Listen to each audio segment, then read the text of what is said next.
기도하겠습니다. 하나님 감사합니다. 오늘 하나님의 거룩한 날 아버지 앞에 예배 드릴 수 있도록 도와주시니 감사합니다. 저희가 주님의 사랑과 하나님의 특별하신 은혜로 구원받고 하나님의 자녀가 되고 이 세상에서 선택되어서 믿음으로 살아갈 수 있도록 우리들에게 크나큰 은혜를 주시니 감사합니다. 늘 주의 뜻대로 주님의 말씀대로 하나님이 기뻐하시는 일을 따라 순종할 수 있도록 저희를 축복해 주시옵소서. 오늘 모든 예배 시종일관을 주님께 의탁드리며 예수님의 이름으로 기도하옵나이다. 아멘. 할렐루야. 여러분들을 이렇게 뵙게 돼서 감사드리고 특별히 우리 극동방송 사랑해 주셔서 진심으로 고맙습니다. 특별히 우리 극동방송의 운영위원회 수석 부위원장님이신 우리 강신일 장로님께서 또 네 분 이렇게 저희 방송사와 깊은 관계 속에서 우리 방송사 책임져 주시고 기도해 주시고 또 사랑해 주셔서 정말 감사하고 교회가 바쁜데도 불구하고 저희를 초대해 주신 거에 대해서 정말 진심으로 감사의 말씀을 올려드립니다. 제가 온 지 한 1년 정도 됐는데요. 제가 오면서 이제 지역의 여러 어른들과 또 교계 여러분들을 인사를 다니다가 대전에 고신교단 선교센터를 찾아갔습니다. 원래는 미국의 장로교회가 그 부지를 가지고 있다가 장로교회가 그 선교사님들이 이렇게 다시 전체를 다 놓고 이제 귀국하면서 그 땅을 어떻게 할 것인가 하다가 고신 측 교단에게 그 땅을 이렇게 시사를 해서 거기다가 선교센터를 짓고 선교사님들 오셔서 선교 훈련도 하시고 그 다음에 선교사님들 그 안식년 오시면 거기서 기도도 하시는 그런 센터를 만들으셨더라고요. 가봤더니 본부장님이 김한중 선교사님이신데 이분은 중국에서 오랫동안 선교사님으로 봉사를 하셨습니다. 제가 극동방송 지사장입니다 했더니 이분이 뭐라고 말씀하시냐면 제가 중국에 있을 때 탈북자들을 북한에서 넘어오면은 그 사람들을 어떻게든지 잘 인도해가지고 예수 믿게 해가지고 구원받게 해서 그 다음에 한국으로 인도하는 일을 했다는 거예요, 그분이. 그런데 너무나도 놀라운 일을 알게 됐는데 북한에서 넘어온 탈북자 중에 4명이 예수를 정확히 믿고 있다는 거예요. 아니 어떻게 예수를 믿게 됐나? 구원의 확신도 체크해보고 성경 말씀도 체크해보고 여러 가지로 어떻게 나중에 예수 믿게 됐나 했더니 극동방송 듣고 예수 믿었다, 그 얘기를 하는 거예요. 그 중에 장교 한 사람이 있었는데 이 장교는 다른 사람이 방송을 들으니까 그 라디오를 뺏어가지고 지가 듣다가 지가 은혜 받아가지고 구원받게 됐다는 그런 사람도 하나 만났다는 거예요. 극동방송은 지금도 끊임없이 24시간 북방을 향해서도 중국을 향해서도 또 우리 지역의 대전극동방송 93.3은 이 지역에 하나님 말씀을 계속 증거하고 있습니다. 우리 방송 위해서 기도 많이 해주시고 사랑해 주시면 고맙겠습니다. 할렐루야. 저희는 광고도 하지 않고 오직 여러분들이 헌금해 주시는 것, 여러분들이 사랑해 주시는 것, 여러분이 기도해 주시는 것 가지고 살림을 하면서 선교를 하고 있습니다. 작년 12월 말에 어떤 남루한 할아버지 한 분이 우리 방송사에 찾아왔습니다. 근데 월요일 날이었는데 월요일 날 11시에는 저희가 부장들하고 회의를 날마다 합니다. 근데 회의 시간에 찾아왔어요. 어떤 메모가 하나 이렇게 왔는데 지사장님 어떤 분이 찾아왔습니다. 찾아왔다고 메모가 오니까 어떤 부장 한 분이 지사장님하고 약속하고 찾아오셨대, 그냥 오셨대. 그러니까 그냥 오셨답니다. 그랬더니 그냥 오셨으면 회의 끝날 때까지 기다리라고 해. 그래서 그 사람이 회의 끝날 때까지 기다렸습니다. 어떤 분이 오셨는가 제가 날아가 봤더니 아주 정말 나무꾼 같이 옷도 남루하고 때가 쫙 운동화를 신었고 모자를 쓰셨어요. 그때 어떻게 오셨습니까? 했더니 연말에는 사람들이 교회도 많이 찾아오잖아요. 왜 찾아옵니까? 도움을 받으러 오잖아요. 아마 저희 방송사도 가끔 그런 분들이 있어서 아마 제 생각에 이분이 무슨 도움을 받으러 왔나 보다 하는 생각을 가졌습니다.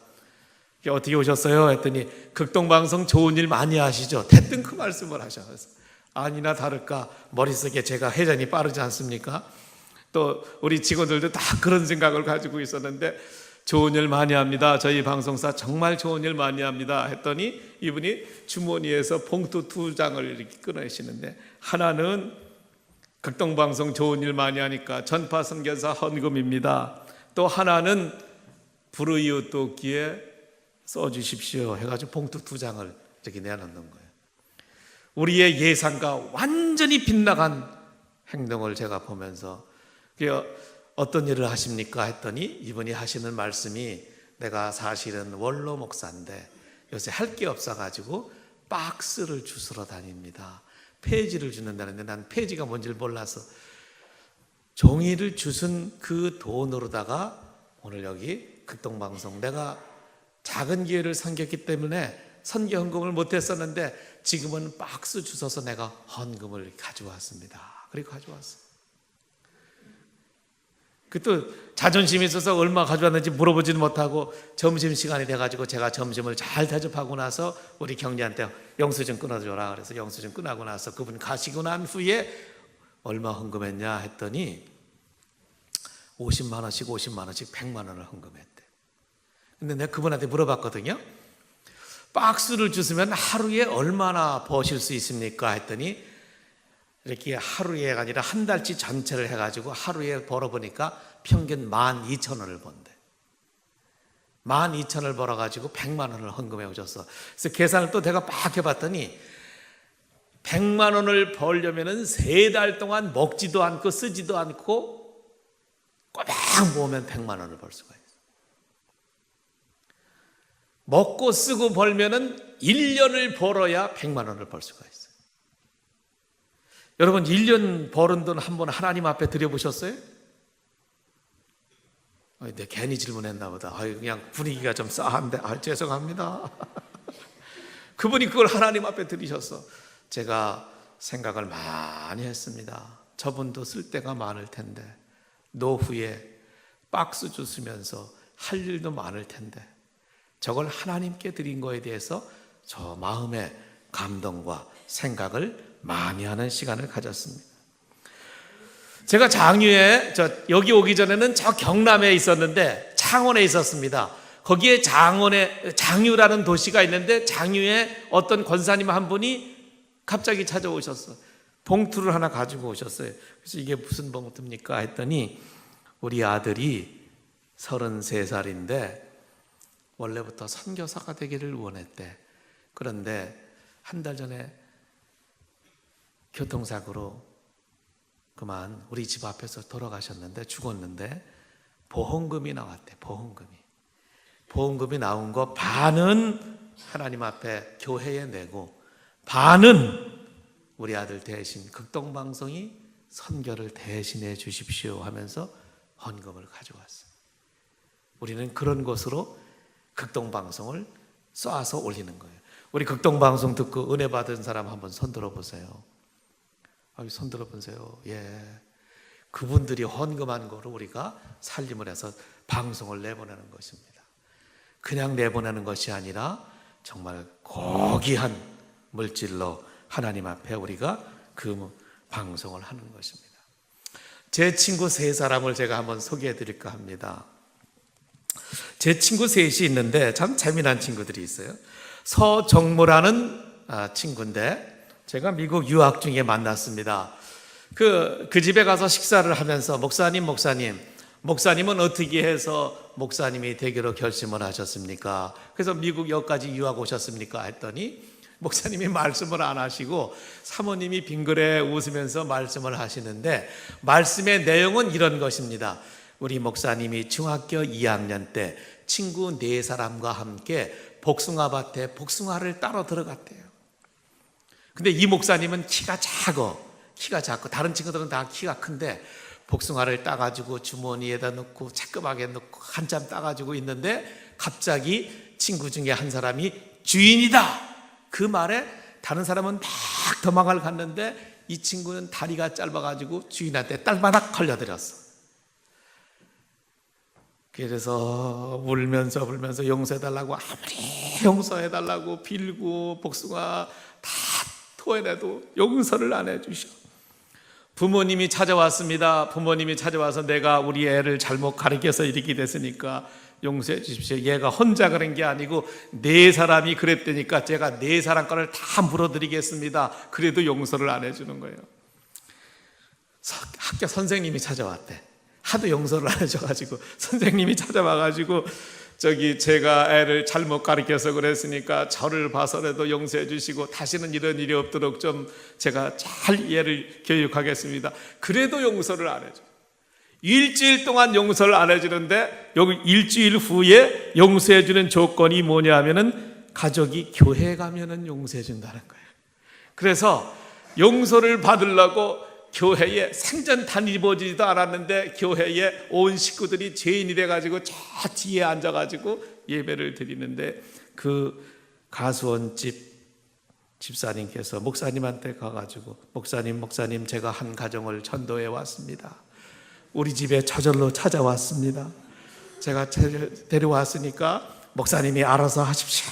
그래가지고 사정 내역을 하니까 목사님이 그 말씀을 듣고 여러분 이 세상에 무슨 죄를 지어도 예수 앞에 나면 흰눈같이 양털같이 용서함을 받습니다. 보라 이전 것은 지나갔으니 새 것이 되었도다. 여러분 다 새로운 하나님의 사람입니다. 여러분 과거에 죄 지은 거 예수 앞에 나면 다 용서받습니다. 그 말에 얘가 은혜를 받아가지고 저 뒤에 있던 애가 점점 요 앞에 앉더니 나중에 청년 돼가지고 자기 신학교 가겠다 해가지고 목사 돼가지고 미국 유학 왔더라고요. 할렐루야. 지금은 저 강원도 속초에서 목회를 잘하고 있습니다. 또 한 친구는 제가 그 학교에서 만난 친구인데 누구냐면 이창렬이라는 청년이었습니다. 평택 사람인데 원래 축구 선수였습니다. 축구를 하다가 원래 운동신경이 좋으니까 축구보다는 골프하는 것이 더 낫겠다 해서 부인은 미국에 가면 흑인을 대상으로 뷰티 서플라이라고 해서 흑인 대상으로 미국 가신 분들은 한국 사람들이 많이 하는 그로서리 옆에 가발도 팔고 꽃빈도 팔고 그 다음에 여러 가지 뭐 잡다한 것 뭐 아이템이 한 몇백 가지 되는 그런 가게를 하시는데 이 흑인들은 돈을 벌으면 40%는 머리 하는데 다 써. 머리 하는데 샴푸서부터. 그래가지고 거기서 있는데 흑인 2명이 이 친구를 가게에 쭉 들어와 가지고는 물건을 주섬 줍더니 돈을 안 내고 그냥 나가는 거예요.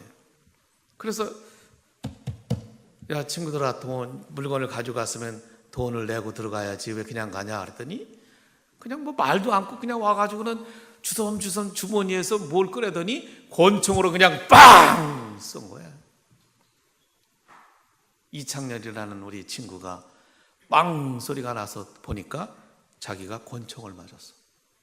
권총을 맞는 그 순간 하나님 나 살려주십시오. 나 권총 맞았습니다.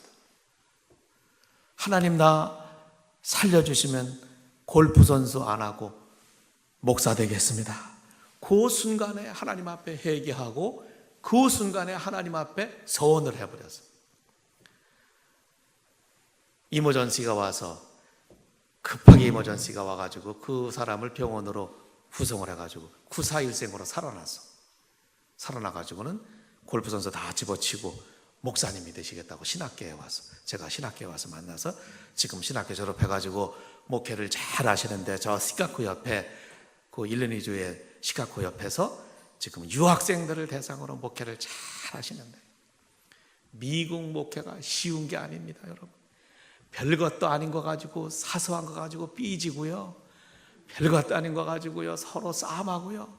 별것도 아닌 거 가지고 목사님한테 대들고요.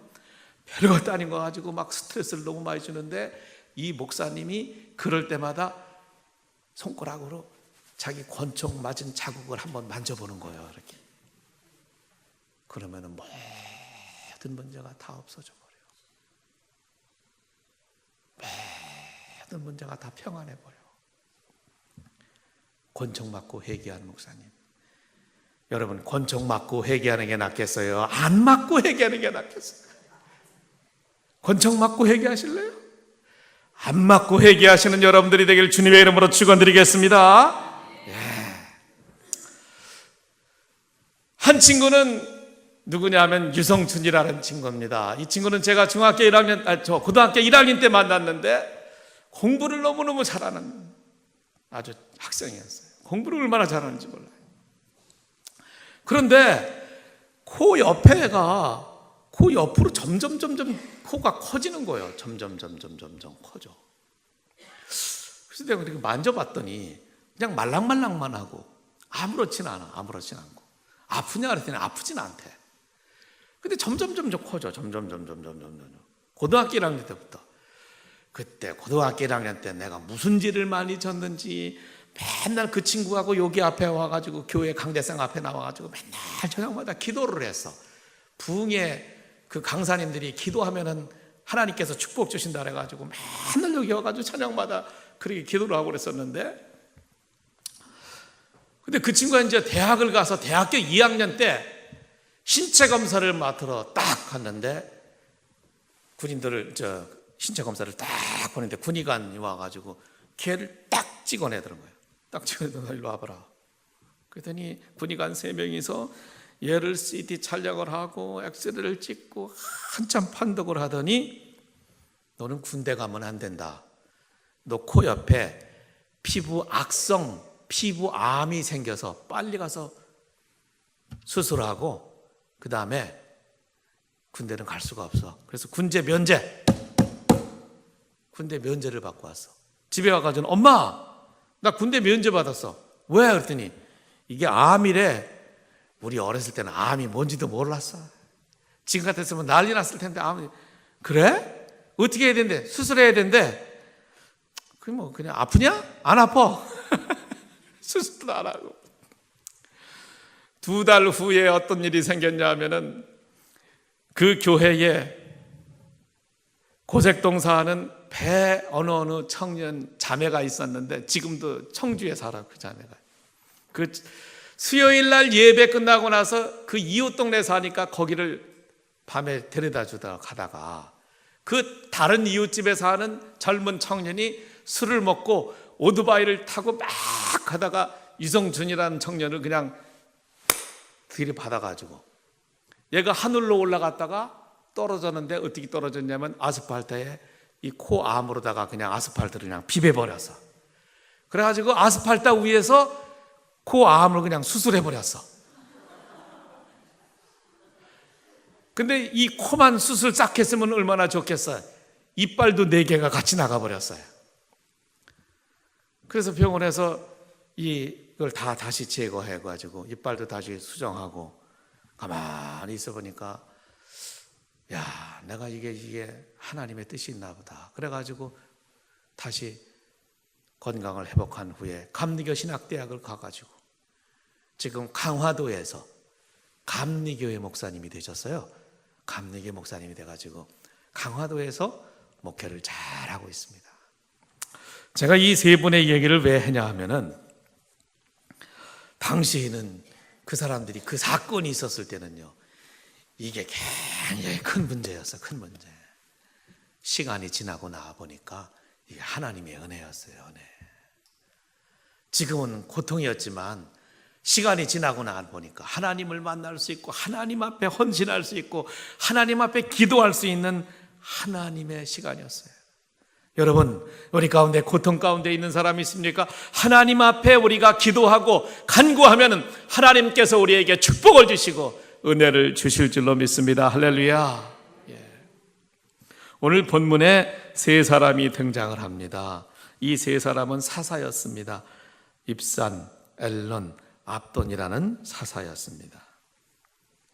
그런데 이 성경을 썼던 저자가 이 사사가 돌아가시고 난 후에 그 사사가 무슨 일을 했는가를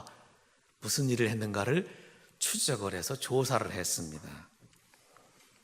조사를 해봤더니 엘론이 무슨 일을 했나? 입산이 무슨 얘기를 했나? 압돈이 무슨 일을 했는가 했더니 일한 것이 없어. 그냥 사사 일을 하다가 아기 낳고 그 마을에 죽어서 장사 지냈다, 그 얘기만 했어요. 일을 안 했나 그러면? 일을 안 한 게 아니라 일을 했을 텐데. 몇 년 동안 사사해서 어떤 사람은 8년 동안, 어떤 사람은 10년 동안 사사를 했는데, 사사는 이스라엘의 평신도 지도자로서 당시 나라와 그 다음에 사람들을 상담해주고 왕이 없었을 때의 왕 대신 이스라엘을 이끌어갔던 사람들인데, 아니 뭔 일을 했길래 기록이 없고 아기 낳고 그 마을에 죽어서 장사되었다. 쉽게 얘기하면 공주의 어느 장로님이 있었는데, 장로님이 돌아가시고 나서 아기 낳고 그 마을 공주, 여기 어디요? 계룡산에 묻혔더라, 그렇게만 기록해 놓은 거예요 이게. 아니 왜 그렇게 기록해 놨나? 이런 얘기입니다. 이런 얘기예요. 성경의 저자가 보니까 그 사람 얘기를 쫙 들었어요. 다 듣고 나서 보니까 성경에 쓸만한 게 없어. 쓸만한 게.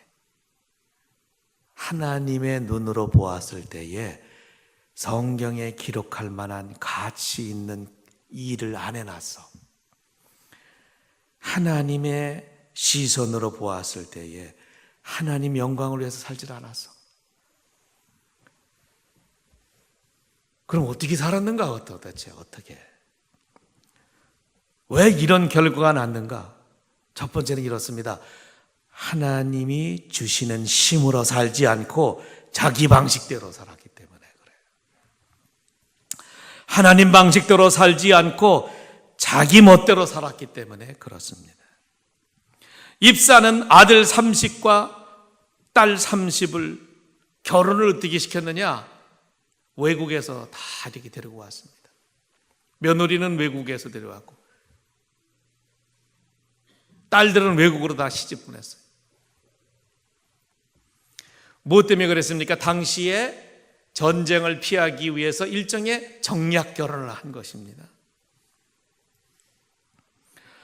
만약에 하나님의 뜻대로 했다면 더 좋았을 텐데, 전쟁을 피하기 위해서 자기 방식대로 한 것이 오히려 이스라엘 나라에, 다른 나라 이방 나라의 며느리들이 들어오면서 그 이방의 우상들과 안 좋은 것을 다 데리고 오면서 오히려 이스라엘 나라가 더 혼탁한 나라가 되었습니다. 여러분, 우리가 하나님 나라에 갔을 때에 아버지께서 너 교회에서 어떤 일 하다 왔냐 그랬을 때, 아기 낳다가 우리 가족 잘 살다가 재미있게 살다가 그냥 와서 주님의 품에 안겼습니다. 그러면 할 말이 없는 겁니다. 할 말이 없는 거예요. 우리는 하나님 나라에 갔을 때 정말 주님을 위해서, 몸된 교회를 위해서, 우리 교회의 교인들을 위해서, 우리 죽어가는 영혼들을 위해서 내가 이런 헌신적인 일을 했습니다. 하나님의 일을 했습니다. 주님의 일에, 작은 일에 충성했습니다. 맡겨진 일에 헌신하고 주님 나라 위해서 충성하다가 주님의 품에 안김을 통하여 하나님 영광을 받아 주시옵소서 하면서 주님의 사람, 하나님의 사람, 믿음의 사람, 믿음을 지키고 헌신에다가 왔습니다 하는 여러분들이 되시길 주님의 이름으로 축원드리겠습니다. 그러기 위해서는 우리가 어떻게 해야 되느냐? 여러분, 기도하는 사람이 되어야 됩니다. 여러분, 영성으로 기도하고 몸된 교회를 사랑하는 사람들 되어야 됩니다. 정말 사람들을 사랑하고 영혼을 사랑하고 귀하게 여길 줄 아는 믿음의 사람이 되어야만 됩니다. 제가 좋아하는 후배 목사가 하나 있습니다. 후배 목사가 맨날 나오면은 인사하는 법이 하나 특이한 것이 있습니다. 그 목사님은 원래 다리를 절었었는데 지금은 더 고쳐가지고 지금 목회를 잘하고 있더라고요. 그분이 인사법이 너무 특이해가지고 지난주 우리 소망의 기도하는데도 또 그 인사법을 쓰더라고요. 그래서 저는 다른 것도 다 마음에 들지만 그 인사법이 아주 특이해서 제가 한번 여러분에게 소개해드리겠습니다. 그 사람은 만나면은 옆에 사람하고 인사하십시오. 그럴 때 어떻게 인사하느냐? 당신의 인격이 어떠하든 나는 당신을 끝까지 사랑하겠습니다. 그렇게 인사를 하더라고요. 난 그게 너무너무 마음에 들어요. 우리는 꼭 옆에 사람이 내 마음에 들어야 사랑하잖아요. 그거와 상관없이 당신의 인격이 어떠하든 간에 난 당신을 좋아하고 사랑합니다. 그렇게 인사를 하래. 옆에 사람하고 인사 한번 해보세요. 그렇게 한번 해보세요. 당신의 인격이 어떠하든 난 당신을 사랑합니다. 이게 예수 믿는 사람들의 인사법입니다. 이게 예수 믿는 사람들의 인사법이기 때문에 우리 여기 교회는 당신의 인격이 어떠하든 여러분들은 그 사람을 끝까지 사랑하시는 믿음의 사람이 되기를 주님의 이름으로 축원드리겠습니다.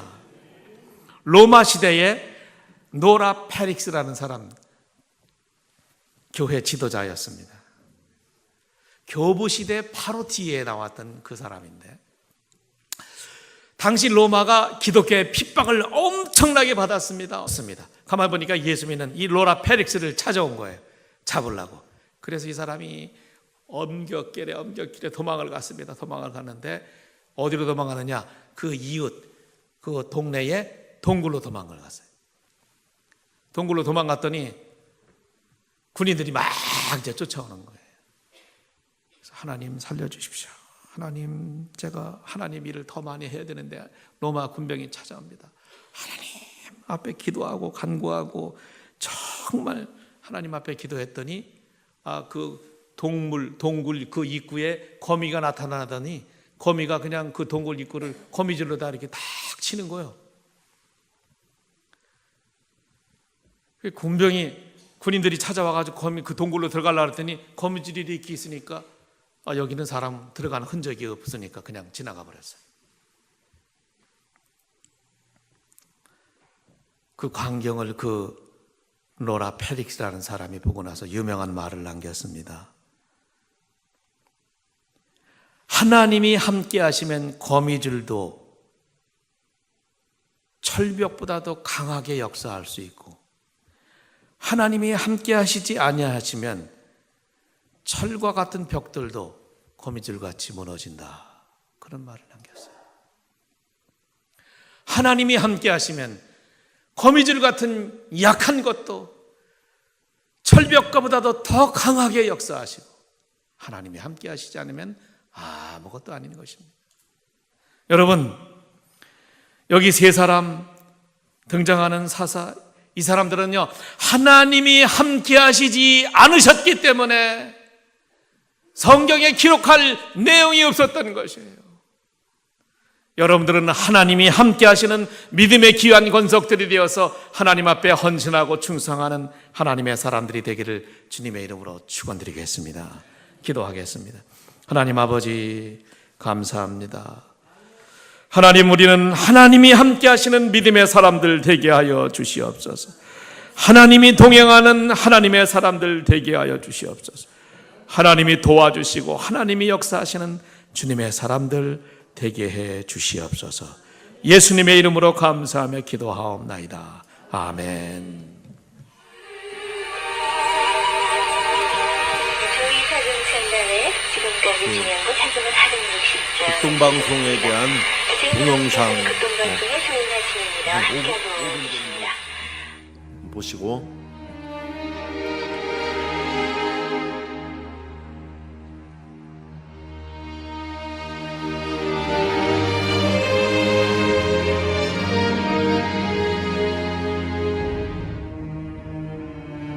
(2005년) 북한 평안남도 남포시에 불어오는 차가운 겨울바람은 굶주림으로 메마른 아내와 어린 두 아들과 함께 살아가는 김영철 씨의 가슴을 더욱 시리게 만들었습니다.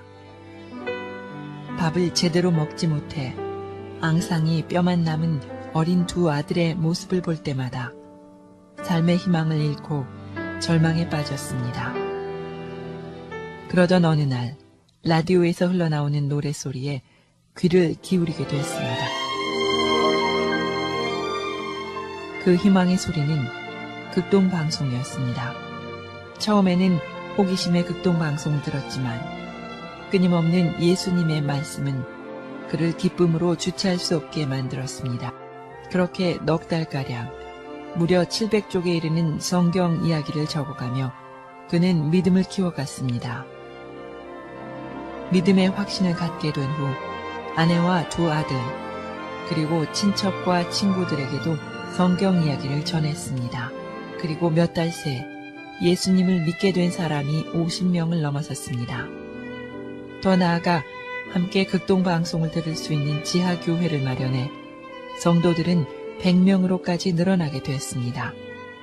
성경 말씀대로 한 사람으로 시작된 복음의 씨앗이 100배의 열매를 맺게 된 것입니다. 하지만 이들을 수상하게 여긴 이웃의 신고로 결국 102명의 지하교회 성도들은 모두 체포되고 말았습니다. 40명의 성도는 남조선 방송을 불법으로 청취했다는 죄목으로 비공개 총사령에 처해졌고 나머지 62명은 정치범 수용소인 요덕 15 관리소로 보내져 현재까지 생사 여부가 확인되지 않고 있습니다. 고문과 핍박을 당하던 감옥에서도 총을 겨누던 죽음의 순간까지도 102명의 성도들의 복음을 향한 외침은 끊이지 않았다고 합니다. 형님 그래도 극동방송에서 나오는 그 이야기 듣고 참 용기를 많이 가졌습니다. 많이 듣나 봐요, 북한에. 또 밑에 지하 교인들 너무 많다 그래요. 그 분들 기도하니까 그분들 용기 잃지 마시고 항상 하나님께서 계시니까 꼭 그날이 옵니다.